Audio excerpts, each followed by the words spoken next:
எண்ணிக்கை நூல் அதிகாரம் 36. யோசேப்பு புதல்வரைச் சார்ந்த குடும்பங்களில் மனாசே மகனான மாக்கிரின் புதல்வனான கிளையாதின் மைந்தரது குடும்பத்தைச் சார்ந்த மூதாதையர் வீடுகளின் தலைவர்கள் மோசேயிடமும் இஸ்ரேல் மக்களின் மூதாதையர் வீட்டுத் தலைவர்களாகிய பெரியோர்களிடமும் சென்றனர். அவர்கள் கூறியது: இஸ்ரேல் மக்களின் உரிமை சொத்துக்காக நாட்டை திருவுளச்சீட்டு முறையில் கொடுக்கும்படி ஆண்டவர் எம் தலைவராகி உமக்கு கட்டளையிட்டார். எம் சகோதரன் செலோபுகாதின் உரிமை சொத்தை அவர் புதல்வியருக்கு கொடுக்கும்படியும் ஆண்டவரால் உமக்கு கட்டளையிடப்பட்டது. ஆனால் இஸ்ரேல் மக்களின் வேறு குலங்களின் புதல்வர்களை அவர்கள் மனம் புரிந்தால் அவர்களின் உரிமை சொத்து எங்கள் மூதாதையர் உரிமை சொத்திலிருந்து எடுக்கப்பட்டு அவர்களுக்கு சொந்தமான குலத்தின் உரிமை சொத்துடன் சேர்க்கப்பட்டுவிடும்.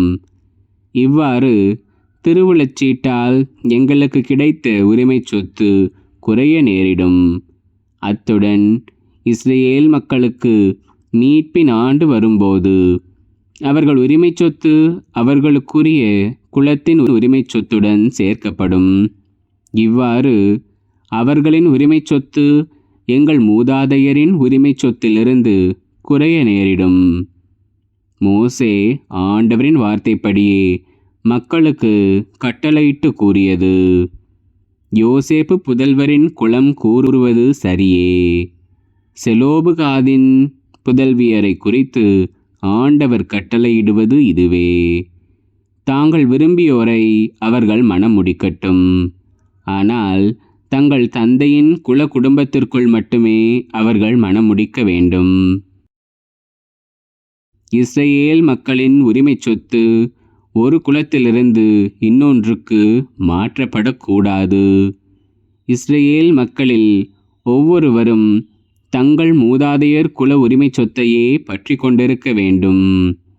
இஸ்ரேல் மக்களில் எந்த ஒரு குலத்திலும் உரிமை சொத்தில் உடைமை கொண்ட ஒவ்வொரு பெண்ணும் தன் தந்தையின் குலத்திலுள்ள குடும்பம் ஒன்றிலேயே மனைவி ஆவாள்.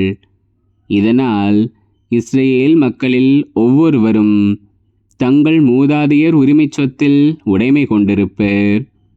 எனவே ஒரு குலத்திலிருந்து இன்னொன்றுக்கு எந்த உரிமை சொத்தும் மாற்றப்படக்கூடாது. இஸ்ரேல் மக்களின் குலங்கள் ஒவ்வொன்றும் தன் உரிமை சொத்தையே பற்றி கொண்டிருக்க வேண்டும். ஆண்டவர் மோசேக்கு கட்டளையிட்டபடியே செலோபுகாதின் புதல்வியர் செய்தனர்.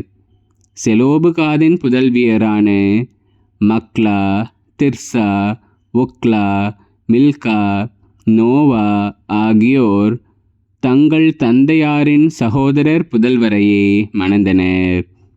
அவர்கள் யோசேப்பின் மகனான மனாசேயின் புதல்வர் குடும்பங்களில் மனம் புரிந்தனர்.